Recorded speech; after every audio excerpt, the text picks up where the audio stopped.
신바람 사연 아파트. 오늘의 사연 시작하겠습니다. 오랜 연애 끝에 결혼한 지 5년 차였던 34살 여자입니다. 맞벌이 부부였어요. 너무 지치고 힘들어서 이렇게 사연 한번 보내보았습니다. 남편과 연애하던 시기에 남편의 아버님이 돌아가셨어요. 예비 며느리라며 저를 그렇게 예뻐해 주셨는데 검진 중에 폐암이 발견되시고 그렇게 건강하시던 분이 거짓말같이 반년도 안 되는 사이에 돌아가셨습니다. 장례식에 참석해서 저도 많이 울었어요. 그 뒤로부터 혼자 된 어머님 외로우시다며 남편이 시어머니를 많이 챙기길래 저도 자연스럽게 밖에서 만나는 데이트보다 시어머니와 함께 시간을 보내는 식으로 남편 집에 왕래가 많아졌습니다. 시어머니는 저한테 매번 고맙다고 말해주셨고 그만큼 저를 어려워하셨어요. 그도 그럴 것이 시어머니는 전업주부셨고 생계 대부분을 돌아가신 시아버지 혼자서 버는 돈으로 꾸려가셨거든요. 남편 내 형편이 그렇게 좋은 편이 아니라서 시아버지는 60이 넘은 나이에도 일을 계속 하셔야 했습니다. 그러다 보니 시어머니는 제가 혹시나 그러한 이유로 남편과 결혼을 하지 않을 거라 생각하셨는지 저를 참 어려워하셨어요. 경제력 없는 홀어머니를 둔 아들이 부담스러울 텐데도 계속 만나줘서 고맙다면서 저한테 늘 고맙다는 말을 잊지 않으셨습니다. 어머니 걱정하는 남편 모습에도 내키지는 않았지만 신혼집도 일부러 시어머니 댁 근처로 구했습니다. 그런데 막상 결혼 후 신혼여행을 다녀오니 시어머니는 틈만 나면 불쑥 찾아오셔서 냉장고 열어보고 살림 간섭하시고 이거 해먹여라, 저거 해줘라 사소한 것에도 참견을 하기 시작하셨어요. 저도 회사를 다니고 있는 맞벌이 부부인데 남자는 집안일 하는 거 아니시라며 집안일 시키지 말라 하시면서요. 아들 장가 보낸 게 어머니 된 입장으로 많이 걱정되시겠지 하고 처음에는 그냥 넘겼어요. 집도 가까우시겠다. 그냥 혼자 계시니 적적한 마음에 신혼집에 들락날락 하시는 거라고 생각했지요. 하루가 멀다 하고 신혼집에 방문하는 시어머니가 불편하긴 했어요. 그래서 차라리 시어머니가 오기 전에 우리가 먼저 가는 편이 낫겠다는 생각에 연락도 더 자주 드리고 주말이면 주말마다 데이트를 하는 대신에 시댁으로 향했습니다. 양가에 용돈 보내드리는 것도 혼자 계신 시어머니 경제력도 없으시니 친정에 보내는 것보다 조금 더 보내자고 제가 먼저 제안도 했어요. 그런데 호의가 계속되면 권리인 줄 안다고 제가 시어머니께 잘하고 어렵게 생각하는 만큼 서서히 남편도 똑같이 변하기 시작하더군요. 시어머니 등에 업고 기세등등에서는 원래 집안일은 여자가 하는 거라며 자기는 남자라서 잘 모른다고 도와줄 생각도 없어 보였습니다. 하다 이제는 혼자 계신 어머니 걱정된다며 화가를 하면 어떻겠냐는 말까지 하더라고요. 주말에 시어머니 모시고 식사를 하러 가도 남편 옆자리에는 제가 아니라 시어머니가 차를 타고 갈 때도 조수석은 제 자리가 아니고 시어머니의 자리였습니다. 잠깐 걸어서 이동할라 치면 저 앞에 남편은 시어머니와 찰싹 달라붙어서 저는 뒤에서 제대로 따라오고 있는지 확인도 안 하더라고요. 마치 제가 남의 남편 뺏어다가 결혼 생활 하고 있다는 기분이 들었어요. 전부 다 참아내고 시어머니한테 더 잘하려고 노력했음에도 불구하고 시어머니의 간섭은 날이 갈수록 심해지시더라고요. 맞벌이임에도 집안일은 혼자서 제가 전부 독박을 써야 했고 밥도 빨래도 간단한 청소기 돌리는 것까지 저 혼자 해야만 했습니다. 남편이 잘 먹는다며 저는 먹지도 않는 김장을 하러 가야만 했고 명절 연휴가 시작되기 전날 저녁부터 시어머니 집에 찾아감에도 불구하고 마지막 날 친정에 잠깐 가려고 하면 혼자 있기 싫다시며 외롭다고 눈물을 보이시니 친정에 가고 싶어도 갈 수가 없었어요. 그렇게 4년간을 버티다가 더는 이런 생활을 못 견디겠다는 생각이 들었습니다. 전화도 방문 횟수도 줄여갔어요. 방문 횟수가 줄은 만큼 용돈도 조금 덜 드리게 되었어요. 그때쯤부터 참고만 살았던 말들도 참지 않고 그때그때 하기 시작했어요. 살림은 제가 알아서 할 수 있다고 걱정하지 말고 지켜봐 달라 말씀드리고 친정 가는 거 싫다고 가짜 눈물 보이실 때에도 저도 친정 부모님 챙겨드려야 한다며 용돈 얼마로 달래드리고 겨울에 또 김장하려고 한다는 계획을 말하시자 남편 집에서 저녁 식사 한 끼 먹어서 작년에 담근 김치도 아직 남아있다고 필요하면 그냥 김치는 사 먹겠다고 말씀드렸습니다. 남편의 아까 하자는 제안에도 다른 건 다 해줘도 그것만큼은 절대 못한다고 못을 박았습니다. 제가 강하게 나오기 시작하니 남편은 저보고 정없고 못됐다고 어머니 살아계시면 얼마나 더 살아계신다고 그렇게 모질게 대하냐고 툴툴대더군요. 시어머니 그때 당시 겨우 환갑 지나셨고 워낙 정정하신 데다가 기운도 좋으셨는데 남편 눈에는 참 약하게 보였나 봐요. 그때쯤 저희 친정아버지도 암 진단을 받으셨어요. 다행히 전립선암이라서 완치율이 높은 편이고 조기에 발견돼서 제때 치료를 받으실 수 있으셨어요. 병원에 입원해 계셨는데 친정아버지께서 입원해 계신 큰 병원이 저희 신혼집에서 가까운 편이라서 가끔씩 친정엄마가 병원에 갈 수 없는 날에는 제가 퇴근길에 들려 아버지 병수발을 들어드리고는 했습니다. 그날도 혼자서 병원 다녀왔다가 씁쓸한 마음으로 집으로 돌아왔는데 현관문 앞에서부터 집에서 고기 구워 먹는 냄새가 나더라고요. 문 열고 들어가 보니 커다란 캐리어 2개가 신발장 앞에 세워져 있고 거실에서 시어머니와 남편은 소고기를 사다가 구워 먹고 있네요. 그때 이미 한번 화가 났지만 꾹 참고 시어머니께 어쩐 일이시냐고 여쭤봤어요. 너무 외로워서 아들집에 며칠 있으려고 전화했는데 우리 효자 아들이 냉큼 모시러 왔다며 자랑하듯 말하시더라고요. 그러면서 저보고는 이 늦은 시간까지 어딜 쏘다니다 오냐고. 원래 몇 일만 보내다가 가려고 했는데 이참에 한두어 달 머무르면서 저한테 살림하는 법이랑 며느리 도리를 좀 가르쳐줘야겠다고 하십니다. 친정아버지 이번에 계신 동안 피곤하다는 이유로 평일이건 주말이건 집구석에 처박혀서 병문안 한 번 따라간 적 없는 남편도 옆에서 맞장구를 치면서 맞아 자기는 일단 우리 엄마한테 반찬하는 법 좀 배워야겠어 하면서 킬킬대고 있더군요. 그 순간 정말 그 자리에 있는 밥상이건 불판이건 뒤집어 엎어버릴 것 같아 꾹꾹 참아내며 대꾸도 없이 방으로 들어갔습니다.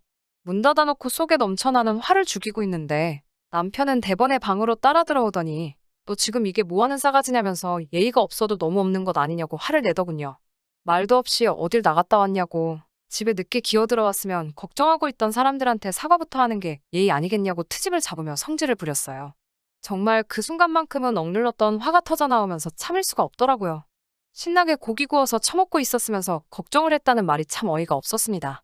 우리 아버지 병문안 다녀오는 날인 거 몰랐냐고 따라오는 건 바라지도 않지만 어떻게 장인어른 병문안 가는 날도 그렇게 쏙 까먹고 있을 수 있냐고 한마디 했어요. 그러자 친정아버지가 아파봤자 얼마나 아프냐고 대꾸를 하네요.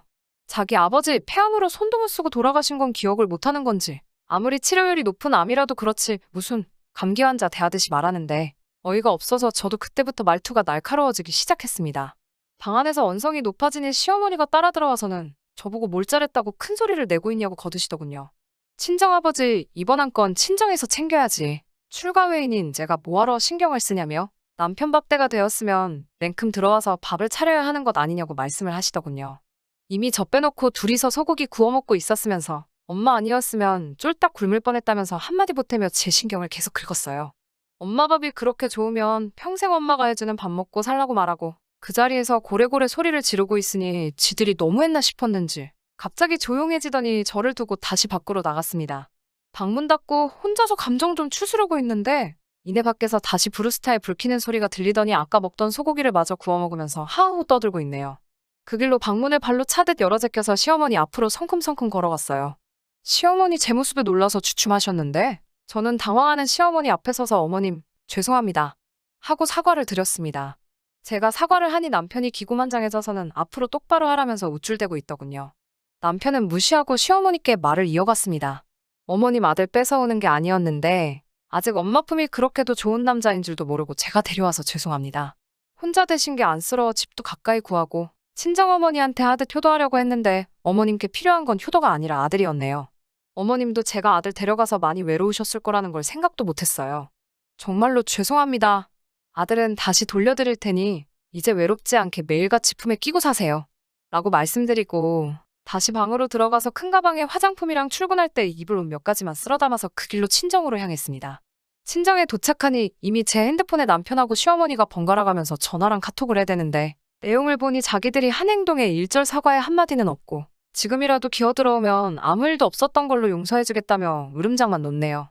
며칠 그렇게 친정에서 지내니 그제서야 지가 잘못했다며 일단 얼굴 보고 이야기하자고 했다가 진짜 이럴 거냐며 다시 화를 내기도 하고 이랬다 저랬다 말 바꾸는 모습이 흡사 미친 사람처럼 보였습니다.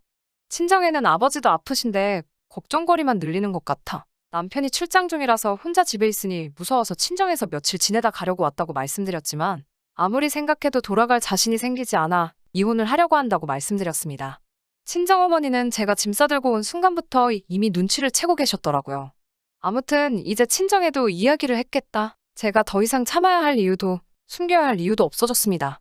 남편에게 연락해서 이혼하겠다는 의사를 밝혔어요. 앞으로 저한테 따로 연락할 건 없고 할 말이 있으면 변호사를 통해서 해줬으면 좋겠다고 못을 박았어요. 남편도 저한테 소리를 고래고래 지르며 어디 한번 해보라는 식으로 나왔습니다. 친정에 온 지도 어느덧 3개월째인데 남편이 호락호락 물러나지 않을 거라고 생각했는데 전화와 카톡으로 매일같이 폭언을 일삼아준 덕분에 증거 수집은 정말로 쉽게 끝나버렸네요. 그런데 얼마 전에 시어머니한테 전화가 왔습니다. 남편 빼놓고 둘이서 만나자고요. 시어머니 그제서야 그동안 제가 며느리로서 얼마나 잘했는지 칭찬을 하시면서 자기가 잘못 생각했다며 그날의 일을 후회하고 있다고 저에게 사과를 하시네요. 저는 이미 마음 굳혔다는 말씀을 드려도 평소 같으면 어디다 따박따박 말대꾸를 하냐며 화를 내실 분이 제 심정 다 이해한다고 하시면서 그래도 어떻게 안 되겠냐는 식으로 저에게 빌다시피 하시더군요. 솔직히 그때 조금만 더 시어머니하고 이야기했으면 없었던 일로 돌아갈 뻔도 했습니다. 제가 미쳤죠. 그런데 다행히 저한테 빌듯이 사과하고 있는 시어머니 앞에 전화가 한 통 걸려오더군요. 남편이었습니다. 귀가 잘 안 들리셔서 전화기 볼륨을 어찌나 크게 해놓으셨는지 마주 앉아 있는데도 남편 목소리가 다 들리더군요. 남편은 전화기 너머로 밥솥에 밥이 없다고? 어떻게 밥도 안 해놓고 나갈 수 있냐고 하면서 시어머니를 원망하듯이 투덜대고 있네요. 정신이 확 들더군요. 시어머니가 제 앞에 이렇게까지 사과를 하는 이유를 알겠더라고요.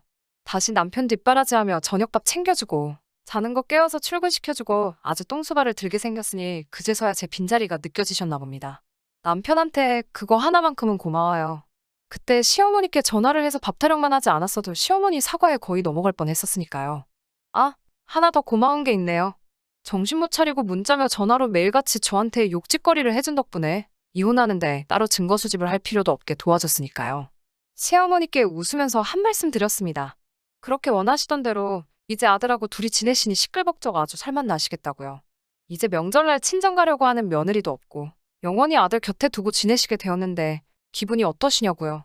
저는 다시 한번 이혼하기로 한제 결심을 말씀드렸습니다. 남편도 제가 해주는 밥보다 그 좋아하는 엄마 밥 먹을 수 있으니 제가 사라지는 게 모두가 행복한 거라고 말씀드렸어요. 시어머니는 포기하지 않고 끝까지 저보고 다시 한 번만 잘 생각해보라며 눈물까지 보이시더군요. 울먹거리고 있는 시어머니를 카페에 내버려둔 채로 저는 이제 볼 일 없으실 거라고 말씀드리고 제 가방 챙겨서 제 집으로 돌아왔습니다. 투병 중인 아버지 병세도 많이 좋아지셨고 곧 퇴원하실 거예요. 통원 치료를 받기는 하겠지만 이젠 도와줄 수 있는 제가 곁에 있으니 이제 저는 다시 우리 가족들하고 행복하게 살아가려고 합니다. 끝까지 들어주셔서 감사합니다. 오늘의 사연은 여기까지입니다. 구독과 좋아요, 알람 설정 부탁드리고 더 좋은 사연으로 다시 찾아뵙겠습니다. 감사합니다. 신바람 사연 아파트 오늘의 사연 시작하겠습니다. 안녕하세요. 결혼한 지 8년차 30대 후반의 주부입니다. 한국에서 며느리로서 살아가는 여자들이라면 제가 얼마나 힘들었을지 이해하실 것 같습니다. 저는 아들만 셋인 집에 둘째 며느리로 시집왔지만 아주버님이 결혼을 하지 않은 덕분에 맏며느리 역할을 8년 동안 했네요. 집안의 경조사도 아프신 어머님의 수발도 모두 제 담당이었습니다. 남편이라는 사람도 너무 어리숙해서 친구니 선배니 하는 인간들한테 크게 사기도 2번이나 당하고 늘 직장 다니기를 싫어하고 핑계만 있으면 사표 쓰고 사업할 궁리만 하는 그런 사람이었지요. 그렇다 보니 우리는 늘 경제적으로 쪼들렸고 그로 인해 저는 늘 몸으로 때워야 하는 상황이었네요. 상대적으로 여유가 있고 맞벌이를 하던 막내 서방님과 동서는 돈으로 상황을 벗어났고요. 그러던 중 어느 날 평소처럼 병원 음식은 입에 안 맞아 식사를 안 하시는 시어머니를 위해 만들어간 도시락을 펼치고 있는데 이를 보시던 시어머니께서 제 손을 꼭 쥐시며 제가 얼마나 고생하는지 안다고 하시더라고요. 그러면서 본인이 소유하신 작은 상가 하나를 나중에 꼭 제게 주시겠노라 하시니 그동안의 고생을 다 보상받는 기분이 들더라고요. 그렇지만 그 말씀을 제외하곤 제 상황은 아무것도 달라진 것이 없었네요. 한 번은 막내 서방님이 회사에서 과장으로 승진을 했어요. 그러자 시어머니께서 축하 파티라도 해야 하지 않겠냐며 저더러 실력 발휘를 해보라고 하시더군요. 제가 음식 준비하는 동안 동서는 작은 방에서 무얼 하는지 부엌에는 코빼기도 내밀지 않더라고요. 음식 준비를 하다 열받은 제가 동서한테 나오라고 부르니 대번에 시어머니께서 일하고 온 사람 좀 쉬게 놔두라고 하시는 거예요. 막내 서방님도 대번에 저한테 서로 형편껏 되는 만큼 하자면서 형수님이 솜씨 좀 발휘하시고 저희는 경제적인 부담을 지고 그러면 되지 않냐고 하는데 순간 속에서 화가 솟구쳐 올라오는 기분이더라고요. 그래도 좋은 날이고 시어머니도 계시니 속으로 화를 꾹 참았습니다. 음식 준비가 거의 다 끝났을 무렵 막내 동서가 슬쩍 나와서 음식들을 보더니 고작 한다는 소리가 왜 다 고기밖에 없냐면서 이러면 몸에 안 좋다고 반찬 투정을 하더라고요. 그래서 제가 고생했다는 소리는 못할 망정 투정을 부리냐고 그냥 맛있게 먹으라고 좋은 말로 타일렀어요. 그러자 또 대번에 시어머니께서 막내 동서가 틀린 말을 한 것도 아닌데 왜 무안을 주냐며 저에게 면박을 주시더라고요. 집안에서의 제 입지는 항상 그랬습니다. 돈이 없으니 몸으로 때워야 하는 그런 신세였지요. 게다가 남편이란 사람도 세월이 가도 철이 들지 않아서 그런 대화가 오고 가도 그저 시어머니와 동생의 눈치만 살필 뿐이었지요. 그런데 얼마 전 드디어 아주버님의 결혼 날짜가 잡혔습니다. 저도 드디어 이 지긋지긋한 맏며느리 노릇에서 벗어날 수 있다고 생각하니 정말 기쁘더라고요. 아주버님과 결혼할 여자는 아주버님과 12살 차이 나는 20대 후반의 치과의사였어요. 이미 자기 치과도 있고 예단비도 현찰 1억이나 들고 왔어요. 게다가 나이 어린 형님은 당당하게 저와 막내 동서를 자네라고 부르더군요. 물론 형님이니까 잘못됐다고 말할 순 없지만 그래도 참 기분이 이상하더라고요. 지난 추석 때 명절 준비를 위해 형님과 막내 동서에게 전화를 걸었지요. 막내 동서는 형님이 들어온 이후로는 더 이상 시어머니에게 1등 며느리가 아니었어요. 그래서인지 예전보다는 고분고분한 말투로 시간 맞춰 오겠다고 하더라고요. 하지만 형님은 자기는 환자들 보는 것만으로도 너무 바쁘고 시간도 없으니 그런 건 자네들이 알아서 하라고 하시더라고요. 게다가 명절 당일날 아파서 못 온다던 막내 동선의 딸이 오는 바람에 식탁에 의자가 하나 부족했어요. 그러자 시어머니는 저에게 너는 좀 나중에 먹으라고 하시더라고요. 부엌에 우두커니 서서 가족들 부족한 반찬과 국을 퍼주고 있는 제 자신이 어찌나 한심하고 서글프던지요. 그런데 남편이란 작자는 뭐가 그렇게 맛있는지 우걱우걱 잘도 처먹더라고요. 코로 먹었는지 입으로 먹었는지 모를 식사가 끝나고 과일을 깎고 있는데 거실에서 나이 어린 형님이 시어머니한테 엄마 엄마 하며 알랑방구를 떠는 게 귀에 쏙쏙 박히더라고요. 그러면서 시어머니 품위 유지하시는데 쓰시라고 멀리서 보기에도 제법 두툼한 흰 봉투를 건네더라고요. 그리고 얼마 후 저는 결혼 8년 만에 임신을 했어요.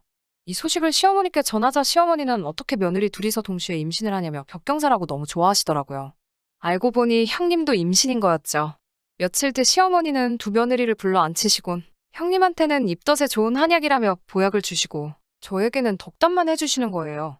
말씀하시기를 원래 집안 맞이가 잘 풀려야 집안이 잘 풀리는 법이라며 그러니 서운해 말라고 하셨지만 그날 집에서 혼자 오래 울었네요. 부모가 무능력해서 아직 태어나지도 않은 아기까지 차별받는 것 같아서 뱃속에 있는 아기한테 너무 미안했어요. 그리고 시간이 흘러 일주일 간격으로 저랑 형님 모두 출산을 했습니다. 형님은 아들, 저는 딸을 낳았어요. 시어머니는 평생 동안 아들 셋 낳은 걸 제일 큰 자랑으로 여기시는 분이에요. 무슨 뜻이냐 하면 그런 시어머니 앞에 딸 낳은 저는 죄인이나 다름없었던 거죠.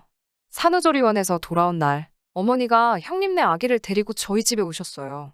하시는 말씀이 어차피 니애 키우는 김에 형님네 아들까지 같이 키우라고 하시는 거예요. 제가 손사래를 치자 한 달에 100만 원씩 준다는데도 싫은 거냐고 하시더라고요. 그래, 내 딸 분유값이라도 벌자라는 마음으로 알겠다고 했고 그렇게 형님네 애까지 둘을 동시에 돌보느라 허리가 끊어지겠더라고요. 여기까지도 치사하고 분하지만 참을 수 있었어요. 하지만 얼마 전 저는 충격적인 사실을 알게 되었고 그 길로 곧바로 며느리 자리 사표냈습니다. 지난주 형님 병원이 확장 이전을 했다고 하더라고요. 저랑 막내 동서는 축하도 하고 구경도 하려고 형님 병원을 찾았어요. 형님과 인사를 하고 집에 가려던 참에 화장실에 들렸는데 우연히 병원 직원들이 하는 얘기를 듣게 된 거죠. 얘기인 즉슨 저희 시어머니가 저에게 준다고 했다는 상가를 팔아서 이 병원 확장을 도와주셨다는 거예요. 그 얘기를 들은 막내 동서도 저만큼이나 어이가 없나 보더라고요. 뺀질거리긴 해도 막내 동서도 그 상가만큼은 제 것이라고 알고 있었으니 시어머니의 태도에 실망한 거죠. 저희 둘은 그 길로 시어머니 댁으로 갔습니다. 그리고 다른 식구들한테도 형님 병원 확장 이전으로 축하 파티할 거니까 모이라고 거짓말을 했어요. 다들 모인 저녁 식사 자리에서 저는 시어머니께 단도직입적으로 여쭤봤습니다. 혹시 저에게 주시기로 한 상가 팔아서 형님네 병원 확장 도와주셨어요? 하고 묻자 시어머니는 그걸 왜 네가 신경 쓰냐고 하시는 거예요. 그러면서 집안은 원래 맞이가 잘 풀려야 다른 사람도 잘 풀린다는 말씀을 또 하시더라고요. 이에 질세라 아주버님과 형님까지 가세해서는 자기네가 잘 살면 우리 모른 척 하겠냐며 한 가족이어도 능력 있는 사람 위주로 밀어주는 게 좋지 않냐고 하시는 거예요. 더 이상 그런 개소리를 들어줄 수가 없더라고요. 남편은 식탁 밑으로 가족들 눈치만 보면서 저를 쿡쿡 찌르며 그만하라고 신호를 보냈지만 전 자리를 박차고 일어나 앞치마를 벗어버렸어요. 그러자 시어머니는 쓸데없는 이야기는 그만하고 바쁜 사람들 불러놓고 뭐하는 짓이냐며 어서 가서 빨리 저녁이나 내오라고 하시더라고요. 저는 더 이상 분노를 삭히지 못하고 시어머니 얼굴로 앞치마를 집어 던졌습니다. 이 거지 같은 며느리 자리 내놓겠다고 소리를 지르자 남편은 저에게 제정신이냐며 오히려 고함을 치더라고요. 그 고성을 내뿜는 주둥아리를 보고 있자니 저도 모르게 손이 올라가더라고요. 저는 주먹을 쥐고 있는 힘껏 남편의 턱을 갈겼습니다. 입술이 터져서 피가 나고 턱을 부여잡고 어버버거리고 있는 꼬라지를 보자니 얼마나 웃음이 나던지 말이에요. 저는 막내 동서를 쳐다보면서 동서는 나처럼 살지 말라고 말하고 형님한테도 어른 대접받고 싶으면 어른답게 행동하라고 했어요. 자기가 해달라고 한 게 아니고 시어머니가 알아서 해준 건데 왜 자기한테 난리냐면서 형님은 어린아이처럼 울고불고 보채고 있더라고요. 큰형님과 막내 서방님은 어안이 벙벙한 표정으로 저를 응시하고 있고 고분고분하고 순종적이던 둘째 며느리에게 앞치마로 얻어맞은 시어머니는 뒷목 잡고 쓰러진다고 쇼를 하고 계셨어요. 온 집안을 난장판으로 만들어 놓으니 그렇게 속이 후련할 수가 없더라고요. 저는 그 길로 그 집에서 나왔습니다. 이제 변호사도 알아보고 이혼 절차도 시작하려고 해요. 누군가는 제가 상가를 못 받은 게 서러워서 이 사태를 만들었다고 생각할 수도 있겠지만 그게 아니에요. 저는 그 치과의사 며느리가 오고 나서 그동안 제가 맏며느리 역할을 한 게 아니라 저는 이 집의 식모, 그 이상도 그 이하도 아니었다는 걸 알게 됐거든요. 그리고 제 딸이 이 집에서 저처럼 천덕꾸러기 손녀가 되는 것도 지켜볼 수 없고요. 이젠 날씨도 점점 따뜻해지고 봄이 오고 있는 것 같아요. 저와 제 딸의 인생도 이제 그늘에서 벗어나 양지로 가고 있는 것 같아요. 앞으로 펼쳐질 저와 제 딸의 앞길에 행복을 빌어주세요. 이야기 들어주셔서 감사합니다.